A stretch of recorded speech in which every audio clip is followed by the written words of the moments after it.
Hola, ¿qué tal?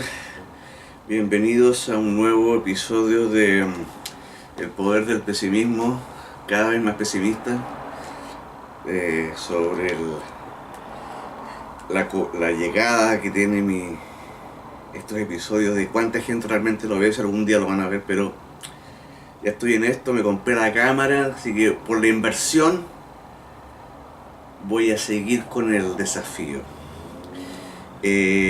Voy a hablar hoy día de no de la delincuencia, porque la delincuencia como ya la conocemos está desapareciendo, va a desaparecer de nuestro lenguaje y de nuestro sistema, de nuestra sociedad. Voy a hablar de neodelincuencia.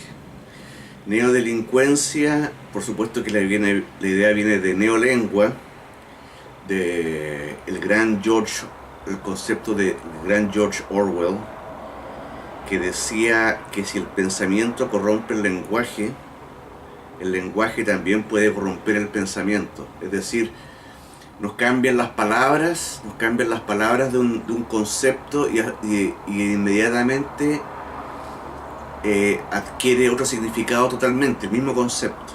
¿Ah? O ya palabras que no se pueden decir, ¿ah? No se pueden decir en público. Por ejemplo, homosexual. Uno ya no puede decir homosexual ni ninguna de esas palabras que antes se decían. Imagínense que ni yo me atrevo a decirla, ahora es gay, ¿no? La única palabra aceptada es gay, la única neolengua aceptada es gay, las otras son no palabras, vieja lengua. O ven como el diario La Cuarta modificó totalmente su lenguaje y ya no cosifica a las mujeres. Desapareció su portada, desapareció el Miss Riff, desaparecieron las modelos de Fórmula 1, porque finalmente el lenguaje terminó por corromper el pensamiento. La cosificación, la llamada cosificación, la idea de la cosificación, de que la cosificación es un delito, o una perversidad, nos corrompió el pensamiento. Y así vemos que la gente del diario La Cuarta, Miss Riff y los modelos de Fórmula 1 desaparecieron. O como nos hablan de repente de ellos mismos, de la izquierda obviamente, cuando hablan de, esta es una neolengua, mundo de la cultura. ¿Qué mundo de la cultura? Mundo de la cultura es la gente que vive de plata del Estado porque no tiene la capacidad de autofinanciarse, no tiene su arte no tiene la capacidad de que los consumidores lo apremien. Actores de la educación. Los actores de la educación no son uno diría, los actores de la educación son, bueno, los alumnos, los profesores, los administrativos, los apoderados. No, los actores de la educación son dirigentes estudiantiles de algunas universidades, algunos profesores, algunos administrativos, algunos apoderados. Esos son los actores de la educación. ¿Ya? Lenguaje inclusivo. Lo mismo del diario La Cuarta, lenguaje inclusivo, ya no el o la o los o las o como habla la señora Javi Dueña, tenemos que hablar así ya. O sea, es un hecho de que en ese sentido el posmodernismo triunfó, de que ya nadie dice, ni nosotros decimos él, todos decimos él o la, él o ella, él y ellas, ellos y ellas, los y las. Eso es un triunfo, siendo que el él siempre ha sido usado genéricamente, pero nos vencieron, lograron corromper nuestro pensamiento con esta neolengua, con el lenguaje inclusivo. ¿Ya? Ahora voy a hablar de la neodelincuencia. Primero voy a hablar de la vieja delincuencia. La vieja delincuencia es algo que cada vez es menos perseguido, menos castigado y más aceptado socialmente por la ciudadanía, que es otra neolengua, otro eufemismo. La ciudadanía son los actores de teleserie, animadores de matinal, lectores de noticias, cantantes, algunos políticos. Esa es la ciudadanía, no son más que eso. En nuestro país, Chile, son 50 personas la ciudadanía. ¿Ah?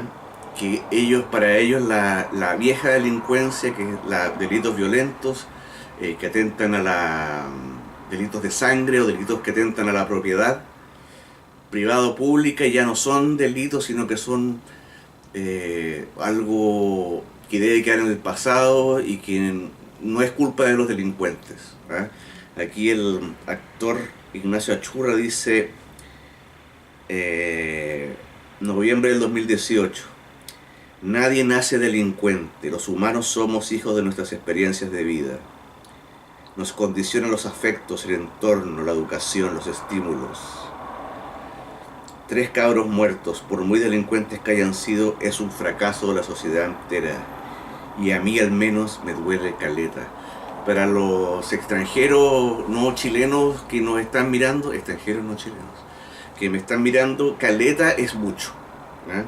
Entonces a él le duele que 3 delincuentes hayan muerto mientras lo más posible, mientras huían de la policía o mientras asaltaban a alguien. Y él dice que eso no es culpa de ellos, sino que es de la sociedad entera. ¿Ah? Entonces eso no se debe perseguir, sino que nos debe doler, como a él. ¿Ah? Y aquí otro ejemplo, ¿ah?, del delito más violento que hay en este momento en Chile, que son los portonazos. ¿Ah? El portonazo llega un grupo de tipos, 2, 3, 4, 5, entre ellos menores de edad, armados con armas verdaderas, armas falsas, o palos, o cuchillos, y esperan a la salida o a la entrada de edificios o casas, a gente que está abriendo el portón, y los asaltan y les quitan o el auto y la cartera, o el auto y la cartera, o les sacan la mugre, los amenazan, pero realmente una violencia, pero total, así, tipo La Naranja Mecánica, ¿eh? El sueño de Alec. Una editorial de La Tercera del día viernes, pasado viernes, hoy estamos a creo que 3 de febrero, viernes primero, de 351 portonazos ocurridos durante el 2018 en la zona oriente de Santiago. O sea, son como 3 comunas donde vive menos del 20% de la población. 351 portonazos del 2018 en la zona oriente, menos del 30% fue judicializado. 95 casos fueron judicializados, y en apenas 15 de ellos hubo condenas, donde solo 3 personas se encuentran privadas de libertad. Esas 3 personas están privadas de libertad no por los portonazos, sino por portonazos anteriores. ¿Eh? Porque por un portonazo, por lo que yo veo aquí, por lo que dice la estadística, nadie se va preso. ¿Ah? Sino que cuando ya son varios, ahí los mandan presos. De 351 portonazos, 95 casos llegaron a tribunales, en 15 hubo condena y solo 3 se encuentran privados de la libertad. ¿Ah? Esos son... ¿Por qué? Porque ya eso es culpa de la sociedad, no es culpa de ellos. A los actores les duele, no se pueden endurecer las leyes, eso no... Como dice el ex fiscal Gajardo, solo los pobres van a la cárcel. ¿Ah? Entonces es un abuso del sistema nuestro neoliberal que esta gente cometa delitos. ¿Ah? Ahora, como dije, en los portonazos hay muchos menores de edad. ¿Por qué hay muchos menores de edad? Antes no había, porque resulta que los menores de edad no son imputables, van al Sename, ¿eh? Que es una escuela entre pedofilia, delincuencia y otras cosas, pero no van a la cárcel.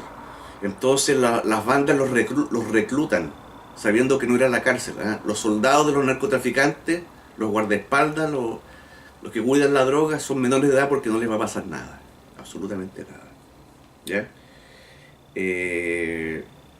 Esos son los viejos delitos que están desapareciendo de nuestra sociedad, que cada vez se persiguen menos, como vemos, de 351 portonazos, 3 personas privadas de libertad. Esos son los viejas delincuencias que está desapareciendo. O sea, el acto no va a desaparecer jamás y se va a ir incrementando, pero el castigo va a desaparecer, tiende a desaparecer. ¿Ah?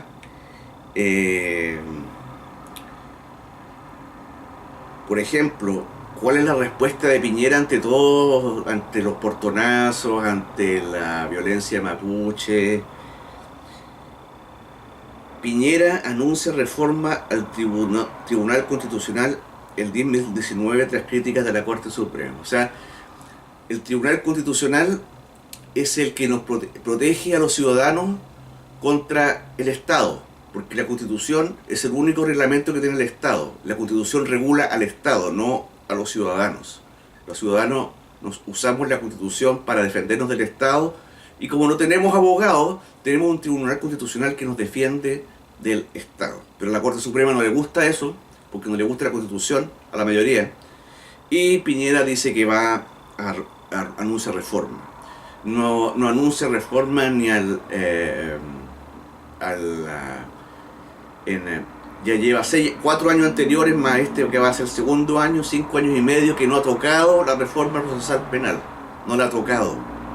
Él critica a veces a los jueces, a los fiscales, pero no la ha tocado. Él sabe que esa reforma es un fracaso, que es un chiste, que fomenta la delincuencia, ¿eh? Que fomenta la delincuencia, que es totalmente... sabe que no funciona, pero no la va a tocar. No la va a tocar. ¿Por qué? Porque no le afecta. No le afecta quizás le afecta en el sentido de que si algún día le hacen un portonazo a él, que no creo, porque él vive rodeado de decenas de carabineros, pero si algún día le hacen un portonazo a sus hijos, ahí le va a afectar directamente, pero políticamente a él no le afecta por 2 cosas. Uno, porque ustedes, la derecha, son cautivos de los políticos de la derecha. No importa lo que hagan, no importa las estupideces que digan, no importa lo mal que gobiernen, ustedes van a seguir votando por ellos. Tuvieron a Piñera por 4 años, en los cuales yo incluso voté por él 2 veces, pero la segunda vez sabíamos que iba a hacer lo mismo, sabíamos que iba a hacer exactamente lo mismo, sabíamos que no iba a tocar ni a los mapuches ni a los delincuentes, y él nos anuncia una reforma al Tribunal Constitucional, que es la Constitución, que es el tribunal que nos defiende del resto de la maquinaria estatal, de la organización criminal llamado Estado de Chile. Por ejemplo, otro ejemplo de delitos que están desapareciendo, que ya no se van a perseguir, o que se están persiguiendo cada día menos o con menos fuerza. Un tipo mató a un niño de 3 años. La justicia chilena le dio 12 años de cárcel. 12 años significa que va a salir de la cárcel en 5. O que si se fuga no lo van a perseguir como al tipo Montenegro, que también estuvo preso por homicidio, confeso, pero se fugó y los jueces dijeron: ya, no te preocupes, vuelve nomás, no hay problema. ¿Ya? Esa es la vieja delincuencia que está cada día menos perseguida, que menos se le...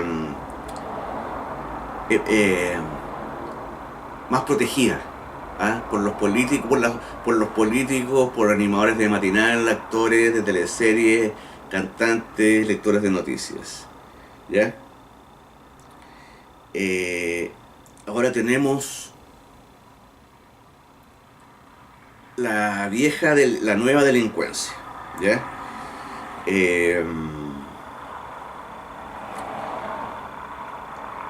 Por ejemplo, puede que pasarle tus costos a tus clientes, como lo hacen todas las empresas, y como que es el orden espontáneo de la sociedad, es que uno pase sus costos.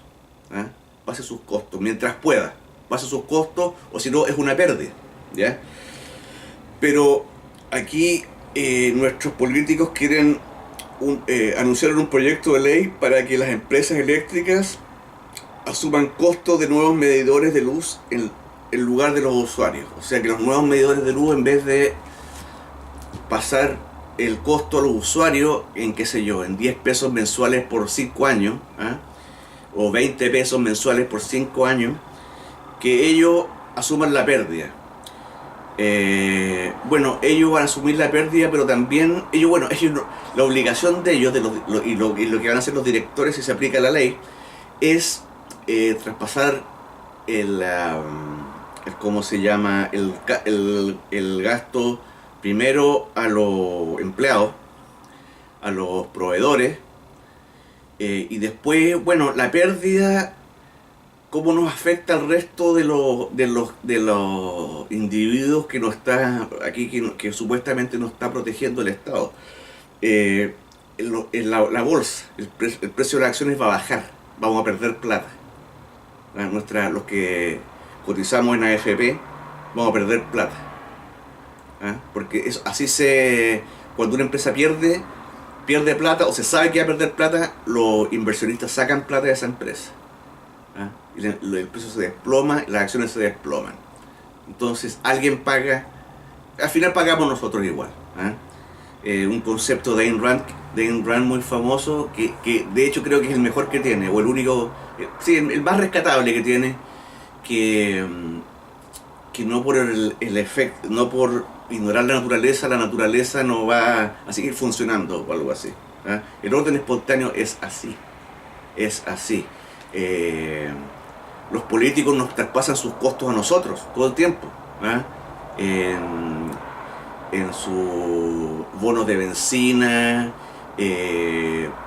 plata para viajar, nos traspasan todos sus costos, pero sin ningún problema. Las universidades públicas nos traspasan todos sus costos, la capitalización de Codelco, de la ENAP, nos están cargando a nosotros sus costos. Sus costos, por ejemplo, no sé de Codelco, pero no me sorprendería que no, pero la ENAP manda a los hijos de sus funcionarios, les da educación gratis, y financia la educación. Y después los gobiernos anuncian capitalizaciones que son tapar los hoyos que dejan la burocracia estatal, y que siga funcionando el hoyo, que siga aumentando, que siga en su búsqueda del infinito. Pero ellos, los políticos, nos van a proteger de las empresas, porque para eso están, para eso los elegimos, para que nos protejan de las empresas que nos dan servicios a nosotros. Entonces ahora va a ser un delito, un nuevo delito, pasar tus gastos a tus clientes, ¿ya?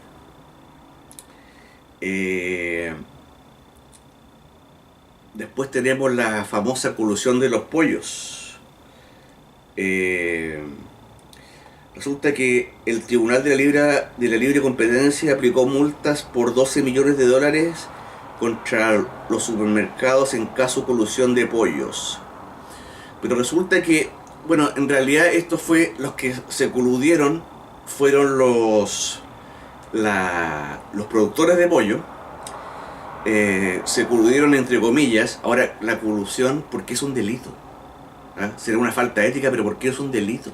¿Dónde está la coacción? La violación de... no hay ninguna agresión. Nosotros jamás nos dimos cuenta que que estamos pagando más o menos por el pollo, jamás, o por el confort. Resulta que la famosa colusión del pollo es que un macroeconomista, Jorge Quirós, hizo algo inédito. Ustedes, los ingenieros comerciales, ingenieros civiles, saben que en economía se usan proyecciones. Entonces los economistas prevén un 2% de crecimiento, un PIB del 2% de crecimiento, un cobre a tanto, el dólar a tanto, desempleo a tanto. Bueno, ¿cómo lo hacen? Con progresiones. Ellos proyectan proyecciones, regresiones, algo súper difícil de hacer. y que nunca la chuntan, nunca, porque es imposible, porque tú no puedes aplicar las ciencias naturales a la ciencia social. Tú no puedes, ellos no saben si ¿cómo se llama? Si el Banco Central va a inyectar más o menos plata al mercado.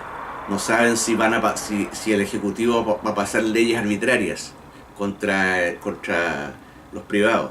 No tienen idea. Pero igual el mismo Estado obliga a los bancos a hacer proyecciones. Bueno, Jorge Quirós lo hizo al revés. Dijo, para que el precio del pollo, para que ustedes ganen tanta plata, el precio del pollo tiene que estar a tanto y ustedes tienen que producir tanta cantidad. O sea, hizo todo lo que hacen los macroeconomistas, pero al revés. Él lo hizo al revés, para que resultara, y resultó, obviamente. Él les dijo el resultado de la operación, del ejercicio. Ahora, resulta que, bueno, y una de esas consecuencias fue prohibir que los productores de pollo se asocien, se hablen, se miren, y como esos precios al final se ven en los supermercados, también el Tribunal de la Libre Competencia traspasó los delitos a los supermercados. Y de hecho aquí me dice Moll que los ejecutivos de las cadenas de supermercados coludidas por el precio del pollo podrían ir a la cárcel. Aquí nuevamente el gran actor Ignacio Achurra. Años cacareando que el Estado no debe fijar precios, que las mínimas empresas públicas, que el mercado sabio y la competencia regulará. Y aquí estamos con precios acordados entre unas pocas empresas y con monopolios en casi todos los sectores. Libertad económica, le dice. Bueno, él no quiere que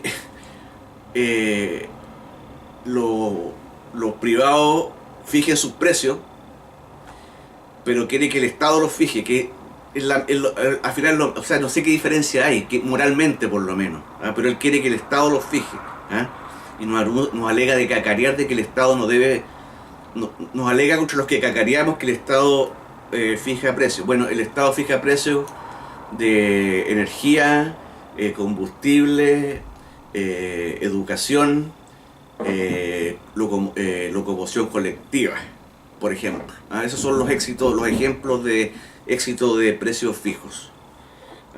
Notarios, conservador de bienes raíces, pura libre comercio, pura libertad, los consumidores ganamos, pero es un win-win, ganamos como dijo una vez el periodista Felipe Vidal, un win-win.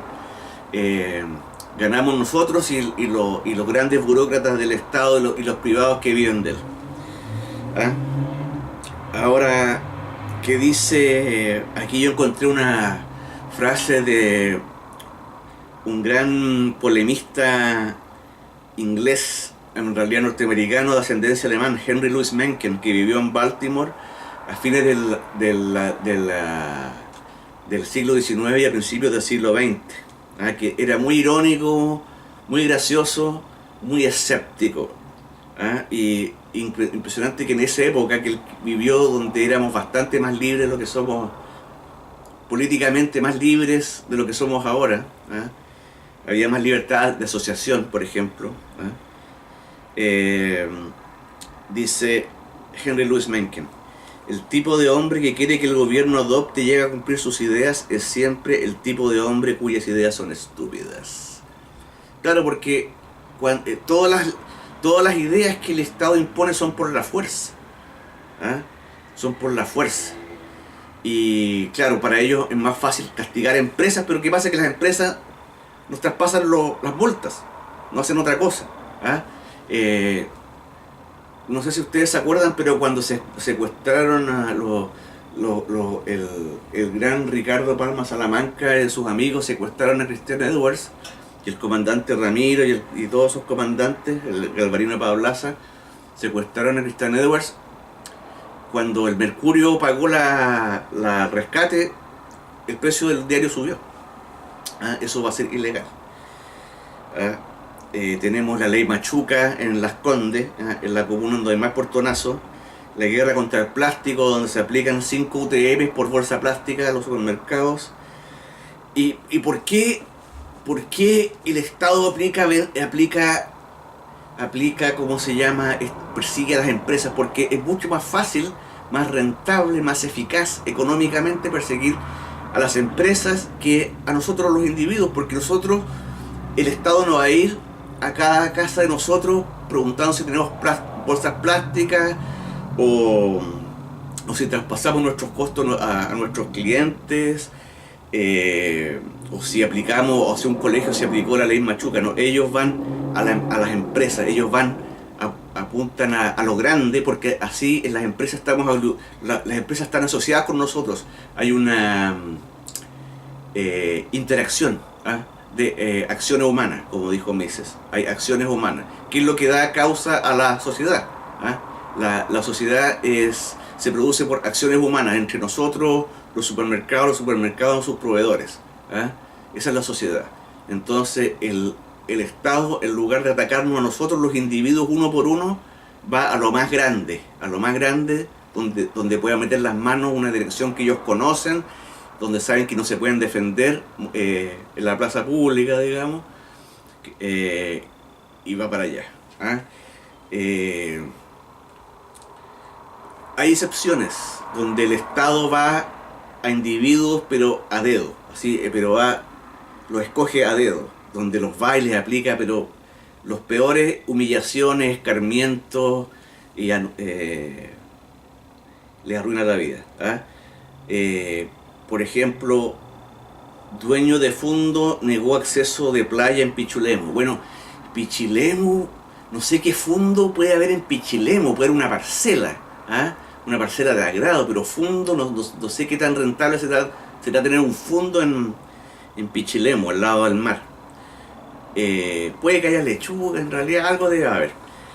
Bueno, lo que hizo el dueño, y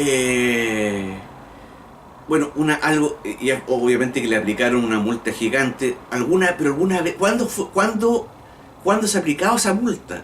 En el sur está lleno de ríos y puentes donde los lugareños, los dueños de las parcelas, los campesinos, ellos cobran 500 pesos por entrar y uno les paga feliz, y va y está todo limpiecito, pero uno les paga. Pero ¿usted cree que si va los filma, va a llegar la ministra de Bienes Nacionales con un candado a ver unos pobres mapuches ahí que están con un par de chanchos ahí viviendo al 3 y al 4 porque cobraron 500 pesos por entrar para dar pasada para el río? No creo. Pero aquí ya dueño del fondo, el tipo más encima llega en camionetas, es terriblemente pesado el tipo, el dueño del fondo. Llegó la ministra de Bienes Nacionales con un bus de fuerzas especiales y todos los canales de televisión a entregarle, a romper a violar su ¿cómo se llama?, su propiedad.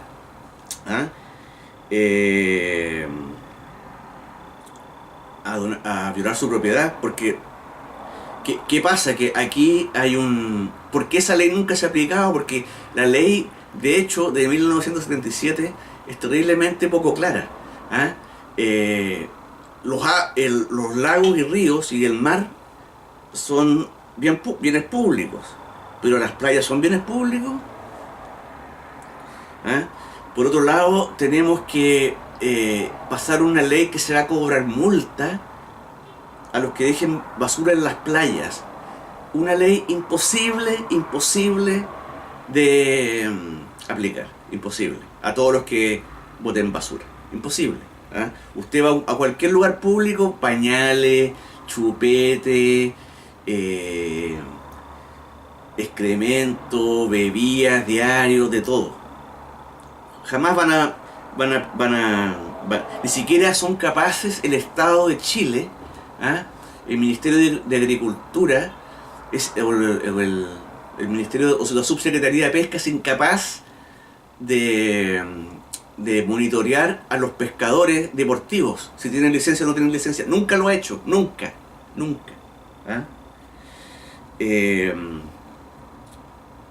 Bueno, tenemos que la ministra fue orgullosa ahí a romper el candado con un bus lleno de carabineros de operaciones especiales, y ella dice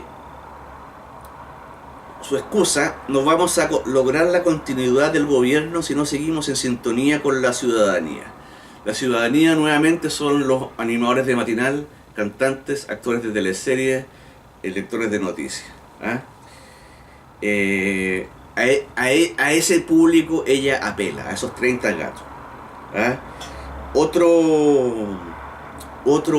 situación donde el Estado aplica su garra, ¿ah? Donde aplica su puño, donde deja caer su puño de justicia. ¿Ah? El abogado Cristian Roseló, ustedes lo vieron, un tipo bastante desagradable, prepotente, incluso con alguna enfermedad mental. Amenazó todo un supermercado de llevarlos presos, de pegarles, de quitarles plata, pero no tocó a nadie, entiendo yo. Bueno, resulta que después de salir en videos, en matinales, un fiscal ordenó que lo detuvieran por una amenaza del 2015. ¿Ah? O sea, esperaron a que se hiciera famoso para perseguirlo. O sea, si usted, ¿ah? Alguien te amenaza, la amenaza, para ser inclusivo, usted tiene que esperar a la persona que lo amenazó se haga famoso para que lo vayan a buscar. ¿Por qué? Porque el Estado no está dispuesto a perseguir antiguos, viejos delitos. ¿Ah? Por ejemplo, el día de ayer o antes de ayer, unos mapuches se manifestaron en una plaza de Temuco y quemaron una figura del ministro Chifel, del fiscal Chifel. ¿Ah? No les pasó nada. No les pasó nada. Eso no es amenaza. Eso no es amenaza. ¿Ah? Y como digo, el problema es que, bueno, yo creo que el problema radica en la democracia, ¿ah? En los votos, en la parte electoral, que los políticos no nos dividen entre derecha e izquierda, sino que nos dividen entre ellos. Para ganar necesitan una mayoría, ¿ya? Y en una mayoría siempre van a haber muchos pobres, ¿ya? Y entre esos muchos pobres siempre van a haber muchos delincuentes. Entonces ellos no están dispuestos ni derecha ni izquierda a certificar esos votos, ninguno. Entonces van detrás de los llamados peces gordos, ¿ah? Los supermercados, que nosotros somos nosotros mismos, ¿ah? Pero nosotros celebramos eso porque somos tontos. Bueno, y usted ve toda esta gente, uno dice, pero que incluso algunos jóvenes del instituto republicano dicen que el gobierno es valiente y la gente de Bópol y todos, que el gobierno es valiente por perseguir empresas y por perseguir gente importante. Y aquí otra predicción de Ayn Rand en la mejor novela que tiene, que es The Fountainhead, esa de arquitectura. Dice que a la opinión pública, o sea, a la sociedad le encanta, no hay nada más que le guste, no hay nada que le guste más a la opinión pública de denunciar a los ricos, especialmente otros ricos. ¿Ah? Y aquí tenemos todo el gabinete de Piñera, que son todos ricos, menos seguramente una, la Cecilia Pérez, que debe ser nueva rica, debe ser de los nuevos ricos, pero el resto son todos ricos. ¿Ah? Pero ellos persiguen a otros ricos en el fondo para limpiarse. ¿Ah? No soy como ellos. ¿Ah? Y ese es el problema. Entonces aquí vamos a ver que se persigue más empresas a nosotros mismos, que cada vez se persiguen menos los delitos antiguos, y no va a pasar nada, porque la democracia va a seguir. Gracias a ustedes.